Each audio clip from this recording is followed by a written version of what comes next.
I'd like to welcome our moderator for the evening, BFA Computer Art student Sebastian Gatt, and our SVA alumnus and effects supervisor Johnny Hahn. Uh, so Johnny has produced and supervised visual effects on numerous television shows and films, including Smallville, Supernatural, Superman Returns, Spider-Man 3, Beowulf, The Chronicles of Narnia, Prince Caspian, and Star Trek Into Darkness. He was honored with a 2009 Primetime Emmy Award for Outstanding Special Visual Effects in a series for Heroes, and has been nominated for multiple Visual Effects Society awards. He is now directing commercials in London, including one for Jaguar Land Rover, and most recently was a creative consultant for a new Wizard of Oz animated series pilot for Amazon Studios. Please welcome Johnny and Sebastian.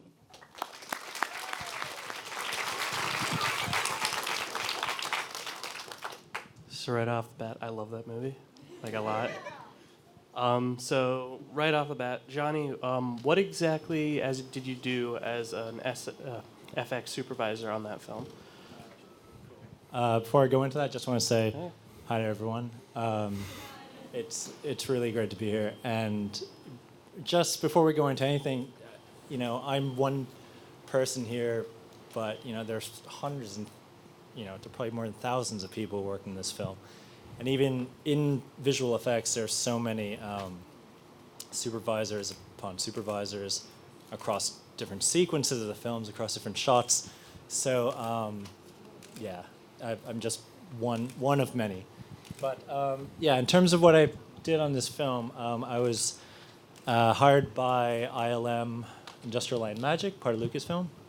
Industrial Light and Magic is probably considered, the company that started visual effects way back from Star Wars films, founded by George Lucas. I don't work there now. I was just there for a few films.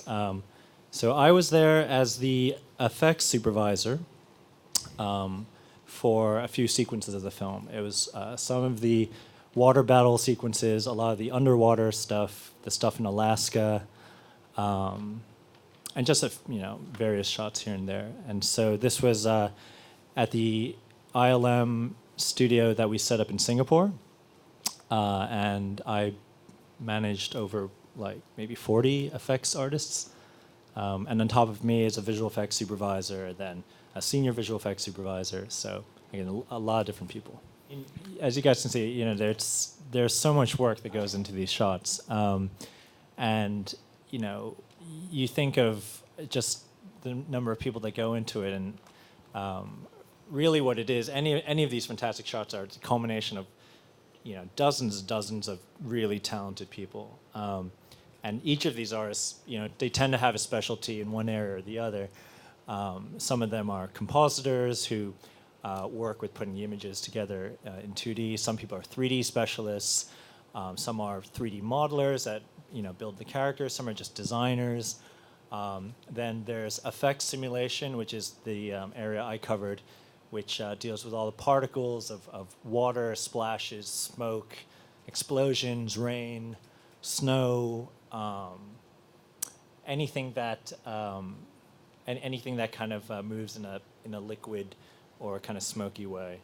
So in this film, the water sequences were considered the most challenging task. There had been some films up to date that had dealt with water, but when this film came out in 2013, there hadn't been anything quite to that level of complexity. Usually a film may have one or two kind of fancy water shots, but this was no holds barred. We had whole fight sequences happening, in the ocean, which was a big challenge. Were there any specific problems that you guys ran into and had to figure creative ways around them? Well, the water, of course, is complicated, but actually, and I'm going to speak on behalf of all the artists in Pacific Rim, because the challenges don't just revolve around the water, but one of the big things is you have these giant robots, and to give a sense that something is 20 stories tall is something that's really difficult because no one's really seen that in real life. You have no reference to compare it to. All we have are things we've drawn or animated in comic books or in anime. So to make these things really feel large was probably the biggest challenge for the film. And I think it works great. You really believe that these things are gigantic. And you can ask any animator that giving something weight and the feeling that it's not weightless, but something that has mass that actually hits the ground and feels like that's mass against mass impacting. That's the hard stuff. So they can only draw upon other things that move really big. So for the water to get a sense of the scale, we studied a lot of footage of icebergs crumbling. There's lots of great documentary footage of these massive icebergs in the Arctic that are collapsing, and you've got millions of tons and tons of ice just slamming the water and creating these 10-story tall waves. For the robots, to get a sense of scale, we studied a lot of destruction footage when they demolish buildings, when they detonate them, to give us an idea of just how big a cloud of dust should get, if a robot were hitting the ground, or what exactly does a building look like when it just it's getting smashed. So so we try to draw upon as much real world material as you can, even though most of it won't exist because there is no footage of robots punching each other. But we try to we see whatever the closest example in real life is, and we kind of extrapolate that forward. To go a little bit into your roots at your time at SVA and going into FX, what was one of the main reasons you started to move into FX? So when I was at SVA, in computer art, we didn't really have particular fields. The industry wasn't as big as it is now. So if you were a 3D guy, you just kind of learned a little bit of everything, which I think is still very important. Effects. So there are different departments in visual effects, right? There's animation, there's modeling, there's texturing, there's compositing, there's all these things. Effects is the area that is generally the unknown. It's things we don't readily know how to do yet. So fire and smoke and explosions and all that was always the thing that there was no just book to open to tell you how to do it. You had to figure it out. And I think as an artist, it was just the most kind of creatively exciting thing, or sometimes it wasn't a real world thing. It could be like a magic effect. I used to work on Smallville, and that show is all about every week some character with some new superpower that no one had seen. So it was a blank slate, to really just come up with something cool, come up with an effect, So I think it was that excitement of starting from something that no one had done yet or figured out, and kind of fulfilling that creative hunger. Do you want to talk about your thesis at all? So how many juniors and seniors do we have here? That's my phone. So when I was a junior, we had to go into thesis preparation and everything. I chose a very different route, to do my thesis, and I don't know if they would let you do this today, but normally you have to come up with, a film of your own from beginning to end with characters, story, script. I kind of did all that and, did all the assignments and everything, but I kind of opted to try. I asked if I could work on this film. I had this friend at NYU who was doing a film, and he wanted to have some visual effects in it. And I said, well, I really want to do visual effects, but I don't have the budget to put together a film, with the cameras and the lights and everything. So we both kind of needed each other.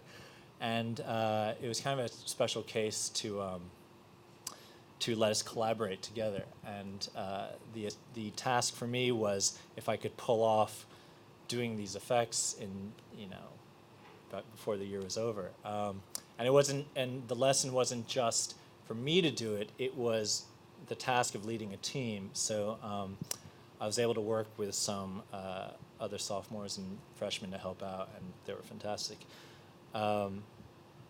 So yeah, I don't know if you'd be able to do that today, but it was really, really hard work.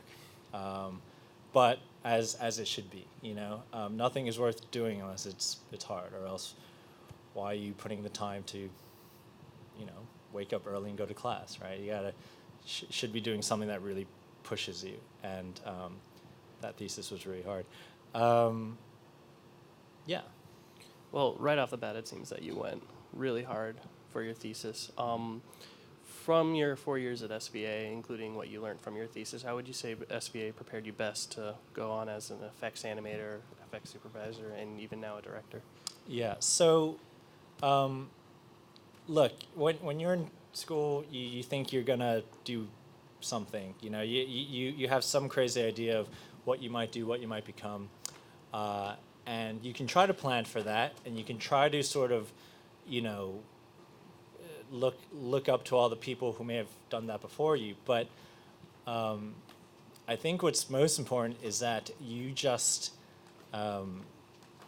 you go after what you want to do. And so what SVA, what it did for me was it kind of equipped me. Not that I knew exactly what I wanted to do, but as with the kind of courses they had, I was well prepared for just kind of all the different creative challenges that might come. I didn't know specifically whether I'd go into TV or film or whatever, but nor should it matter that you don't be freaked out if you don't have a plan. Just do what you really, really, really love doing, and someone out there will honor that. Like in the working world, even in creative studios, they're not dumb. They're gonna pay people who are really who deliver, right? And so what I mean is, don't go after the job that pays the most. Just do what you want to do, and chances are you will work really hard at doing that because you love it, and then therefore someone will notice that, and will see how valuable it is, and will pay accordingly. So I know that kind of meandered off the topic, but yeah, but that is one of the messages I do want to say. Like, don't be too caught up in not getting into the right studio, or trying to get into ILM. I wanted to go to ILM since the beginning, but it took 13 years before I got in, right? So it's not about the studio, it's not about the show you're working on, or the caliber of games. I guess games are really big now. Just go, do whatever makes you really happy creatively, and that really creatively fulfills you. And SVA is, with all the classes you're taking and everything, just soak that stuff in, because that stuff is just, it's your toolbox, it's your palette, it's your arsenal to, go make what you want to do. Also, we're going to be opening a QA for anyone in about. I'm going to ask them another question, and everyone can get ready. There's a mic on both ends that you can go to if you have a question. There's a mic right there.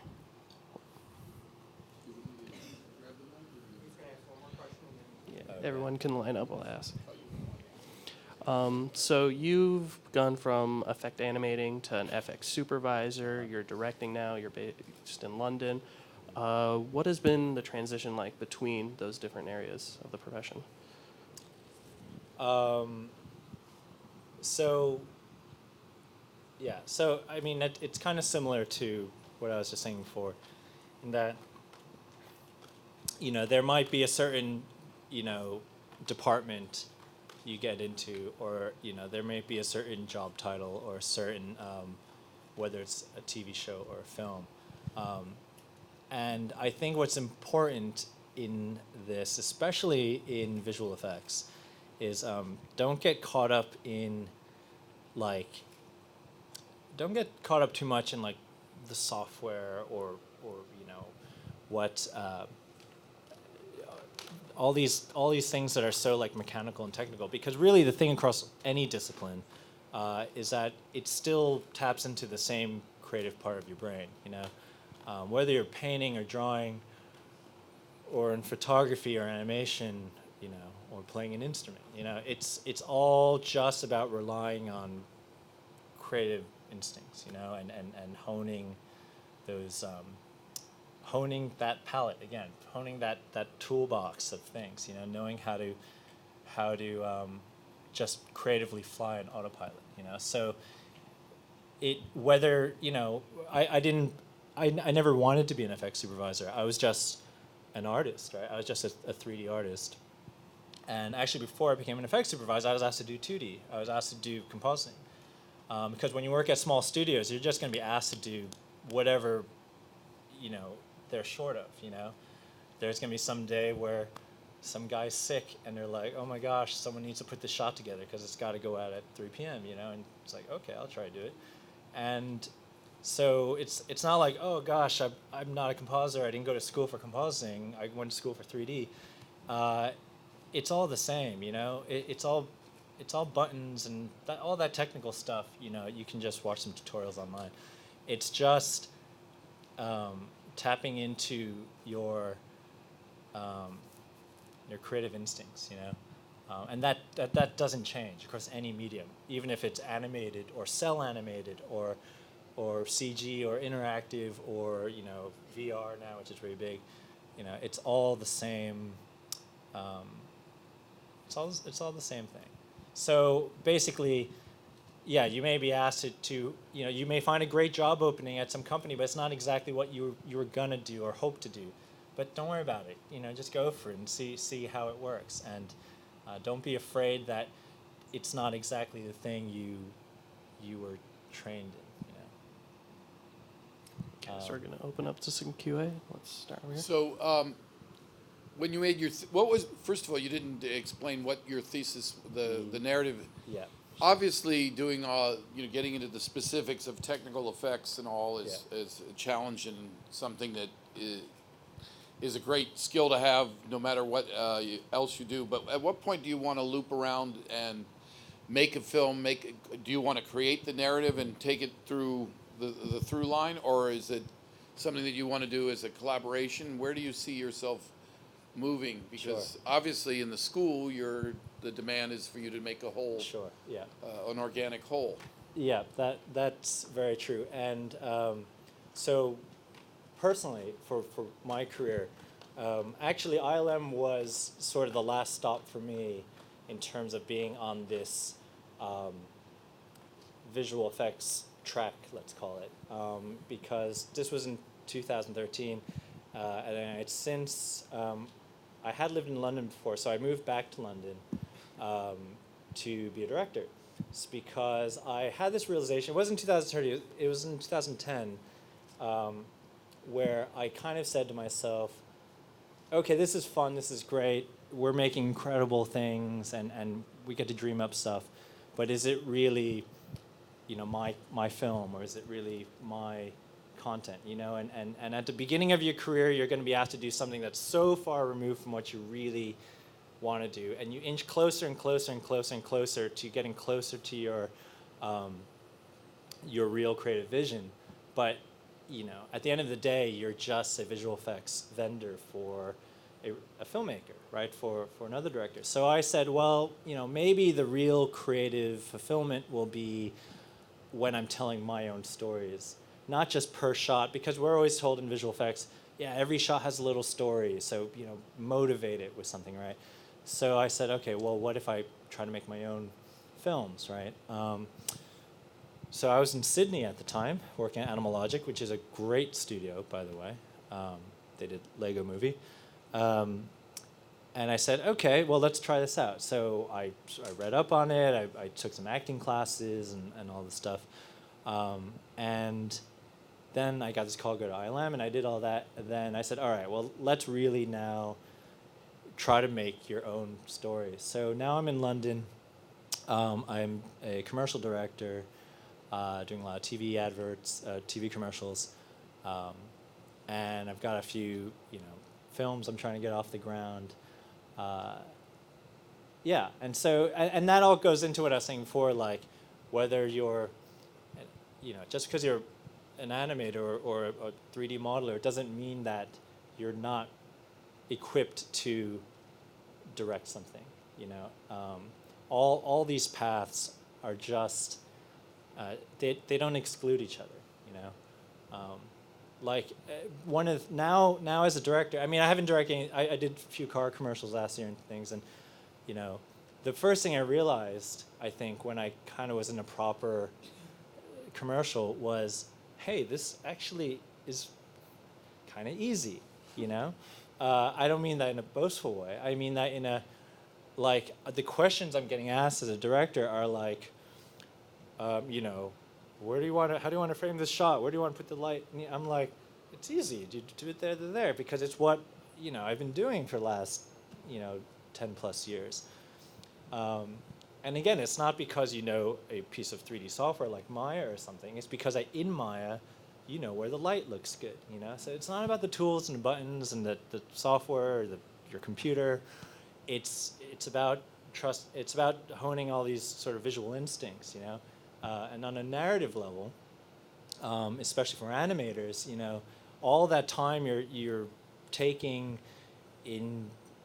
Especially in your thesis films of trying to get the timing and see if the characters really feel like they're looking at each other and really talking to each other without saying anything, all that animator stuff, then you find yourself directing a commercial and you're like, okay, I actually know how to do this, because it's all the same thing, right? It all boils down to, can you communicate a vision? Can you communicate? If you want someone to feel something, can I make you feel that?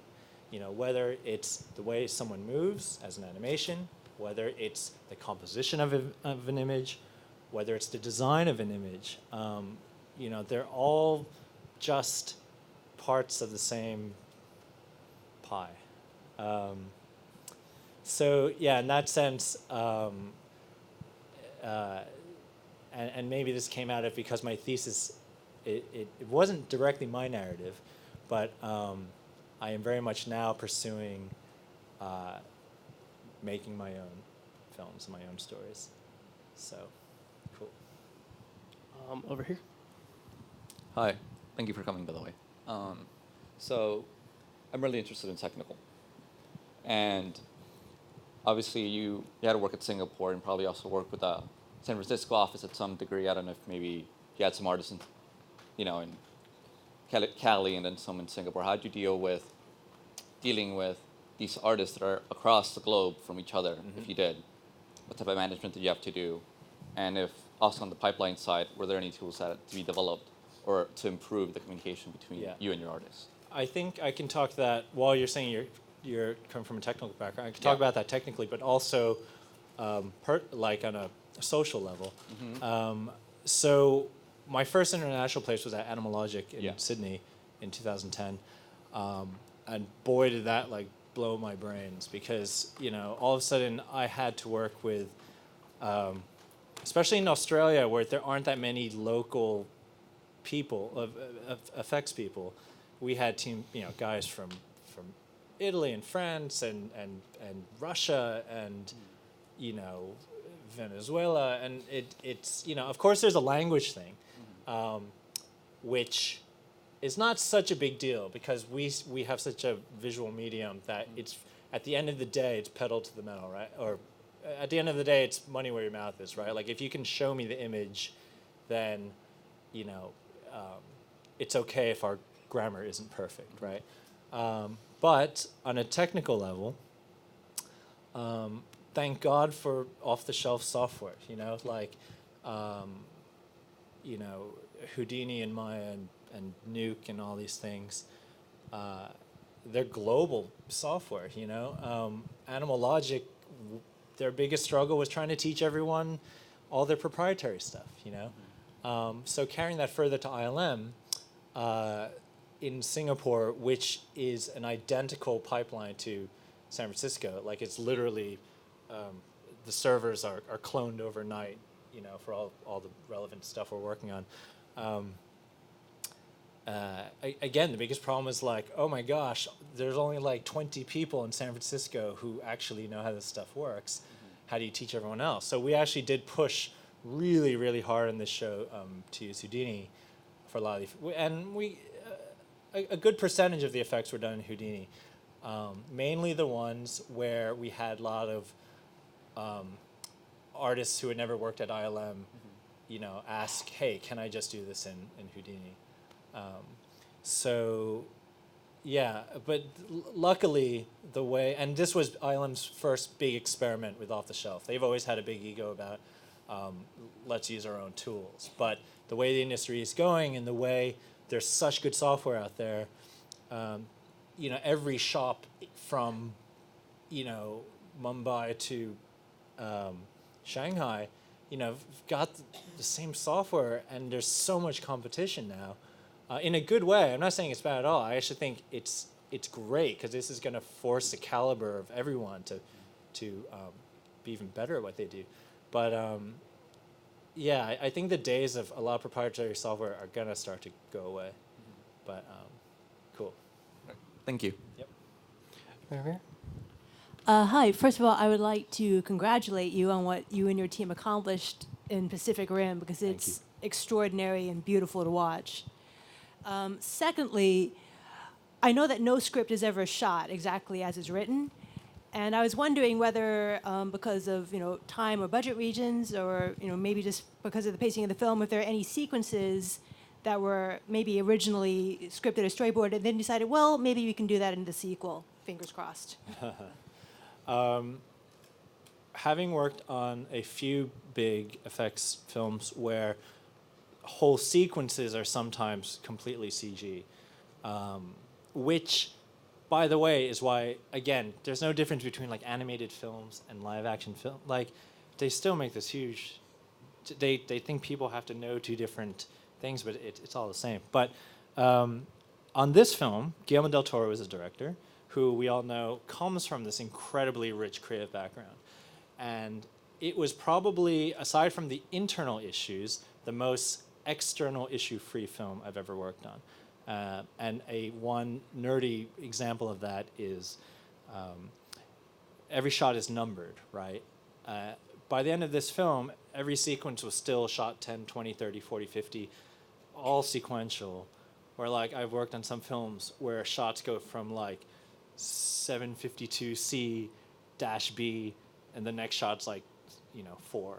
Like where they've rearranged it so much in editorial and patched it and just, band-aided it together to try to make it work. This film was really fluid because the director had a really, really clear vision of what he wanted. And this goes to the extent of annotations where they're not just drawing like, X, this is wrong, make it like this with an arrow. He would actually articulate, on his Wacom tablet, really precisely, oh, the bird should fly like this, and that was not only constructive, but gave the artist so much faith that this guy knew what he was doing. Instead of trying to like put it through your filter of like, okay, this director always thinks a little too big, so let me reduce it, in my head. But he was so clear.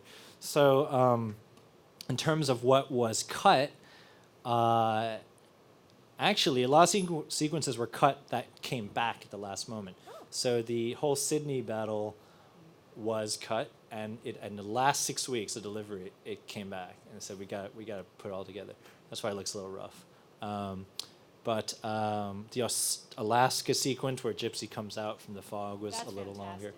Yeah, it was very moody, and it was a Comic-Con piece, which was why it was rushed out. But it was a lot longer. But as far as I know, and it's not that I'm privy to all of it, to the sequences as well, there were no major cuts.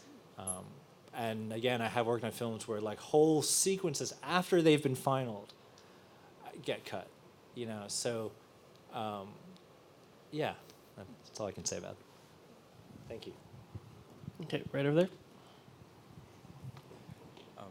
So hi, I want to say thank you for not only coming up here and answering our questions, but also thank you for, helping create this wonderful film. I really loved it. It's not definitely not my first time seeing this. It's actually I think my second, third time. I know that feeling. So, my question is to you is, I am a freshman over at computer art, and along with any other freshmen that are here for that same major, what advice would you give us? Okay, so it's a big one. I'd say, oh my gosh, there's so much. Well, what do you want to do? What do you, if you could do it tomorrow? If this is what I always say to people when they ask me something like this, if your level of experience, your talent, your location, your age, or your money didn't matter, what would you do tomorrow? Like, what would you want to be doing tomorrow? I think If all those factors didn't matter and you could just jump into the seat of something, what would you want to be doing? I really think it would be mainly on visual effects Okay. or 3D modeling, but I'm kind of leaning more onto the visual effects. I'd say then just make what you want to do. You know, I was a big proponent of just going out and shooting. You know, what if you want to do some shot of, I don't know, if you just inspired you and you want to try, hey, can I make something look really large walking down the street? You know, go shoot a plate with your iPhone and, you know, download a stock model from TurboSquid or something and just, you know, play around it. It's like exercise, right? It's like working out. Like, you only get really good at this stuff if you do it over and over and over again. And it accumulates and you get a little sharper each time and a little better. And no matter how talented you are, nothing will replace that component of it. Talent, by the way, and this is very debatable, I think, sure, there are people who are talented, and there are people, some people may be more talented than others, and we're always praising each other for like, oh, isn't he or she so talented? You know, okay, true, maybe. But that may be like, to me at least, in this day and age where resources are, at least, you know, for, if you're in this building and you're in this school and you live in the city, yes, resources are available. That talent thing, I don't know, 10% maybe? You know, the other 90% is just like, just discipline and hard work of just going and doing something and making it happen. So sure, we're always saying people are talented and this and that, but the lesser talented person can still far outrun the greater talented person. Meaning that little 10% of variability of whether they're talented or not, you know, you can easily overcome with the other 90% of just enthusiasm and determination and just like putting pedal to the metal and just doing it. You know, we spend so much time talking about what I want to do this, and I'm thinking of doing this project. And everyone's always got a project. Everyone's always got a thing that they've been planning to do, you know. And as artists, we have the least excuse not to do it because we are the ones that have the craft, right? We are the ones who are the only ones who, by definition, sort of realize those things, right? You're not a producer or a manager or, you know, all the other kind of roles that there are. You're the artist, right? You're the talent. So if you're not going to make it, no one else is. So I don't know if that's helpful, but it's just. I think it is. Just be productive, you know. Just every day, instead of thinking about, you know, or also like, you know, reading's good. Reading's good for you, but you know, we read so much about stuff. We go through. I used to read Cinefex. I don't think anyone reads that magazine anymore, but you know, and there'd be so much good stuff in there. But it's like, well, let's stop theorizing about stuff and just make stuff. You know? So, and this applies for any discipline, not just VFX. But if you're a sculptor, right, you can talk about a sculpture, but until you make it, it's not really there, right? So, anyway, thanks. Thank you. Okay, I'm sorry. We only got time for one more question. Right over here. Thank you. Well, congratulations, sir, and thank you for coming out here. No problem. You know, so many films that have come out that have used water effects always look a little choppy and kind of fake, and you know, Pacific Rim really did a great job at making all that stuff stand out. What I want to ask you is, since water takes on so many forms, maybe fog, mist, or rain, and you know all the physicalities of maybe a solid mass like the ocean, what was most challenging for you and your team to animate? Like one scene with Otachi actually leaving the ocean and then going into the city, you see so many culminations of animation going on, from it falling off like organic matter to it misting around and then the rain going on. To me, I thought that was one of the most fascinating scenes, to see all that kind of stuff going on with the water effects. To you, what was the most challenging, and what did you gain out of that challenge? Yeah. So, yes. So water's really, you know, as we know, is very hard, but there are lots of things that are easy, right? Doing fog is really easy. Doing falling rain is pretty predictable and easy to do. So on a shot like that, which was done at San Francisco ILM, but the same pipeline as the other shots. It's split into 12 different artists. There's one guy doing the rain, one guy doing the fog, one guy doing the drips off of the cascade, as we called it. We have one guy doing, what did we call it? We call it like the compact water, which was not the white water, just the base ocean, right? And another guy deals with the white water off it. And it's not like they're assigned by expertise. It's literally like, who's free? Okay, this person's assigned this person's assigned that. And you just fall into one box in this massive spreadsheet, and they just try to fill in the blanks. So the key is, and this is really the visual effects supervisor's job. I mean, it is the effects supervisor's job, but at the end of the day, the VFX supervisor needs to make sure that all those elements, although they're done by 12 different people, feel like they're done by one, essentially, or done naturally, right? And that is the art of having a kind of a total vision for it, you know, and it's tough for the effects guys, or even whether it's the effects department or one of the 12 people on that shot, because there's so many egos, right? Even the guy doing the little bits of cascade wants it to be the most amazing cascade ever, so it'll always be like way too much, you know? And, you know, and that's the professionalism of being an artist on a team, is knowing that your effect is less is more, right? The subtlety of that water dripping off is what needs to happen.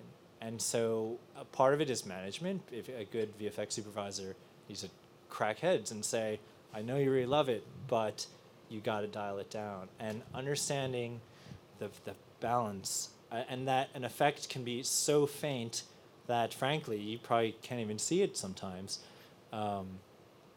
The subtleties in it, you know, the little pinch of salt, you know, is it's those little touches that really seal. It's like a glaze that kind of like ties it all together. And the other thing is lots and lots of cheats. Like, you think about if you have any live action filmmaking experience, if you ever worked on a set, and this is actually something I recommend too, for anyone going into VFX, get yourself on a film set. Go sign up for someone's short film as a PA, because when you see how something is filmed and you see the incredibly ridiculously fake way we film things, I mean, in VFX, you always hear about continuity, like, oh, the sun's on the wrong side, and it's really silly, because in a live action film, if you shoot an outdoor scene, right, you're shooting 12 hours during the day to fill in 1 minute of film screen time, right? And you see that sun, like, you know, going from one side to the other, but it's daytime, and really that's all you need to accept when you watch a film. that, okay, it's the sky is still blue during the whole shot, you know, and it's about accepting what people, even if they do notice, do they care, right? So a lot of times we know the scale isn't realistic. We know the water can't really do something, but it's about knowing that film suspension of disbelief of what is passable in the audience's mind, and not just any audience, but the target audience, right? And so the other thing is like, you know, all those droplets of water on the lens, all the camera shakes, all the incredibly like convenient timings of something wiping out the camera at a certain frame. All those things are there to hide a multitude of sins, you know? But so goes in filmmaking, right? Like an editor cuts around really bad performance, right? You know, they'll take snippets and snippets of little passable. If you have a really bad actor, then the editor is, and if you make him look good, that you have a good editor, because they're just able to make something that in real time, you know, to objective viewers, that it would look awful, but somehow the editor makes that work by the choices he makes and what he chooses allows you to see, allows the viewer to see. And so, yeah, it's not perfect. I mean, if don't look too closely at those shots, because there's so much weird and incorrect stuff in there. But does it pass? Yeah. And with sound, you know, oh yeah. Yeah, so. All right, well, thank you, and good luck with all of your future endeavors. Cool, thank you. So that's it. One more clap for John. Yeah.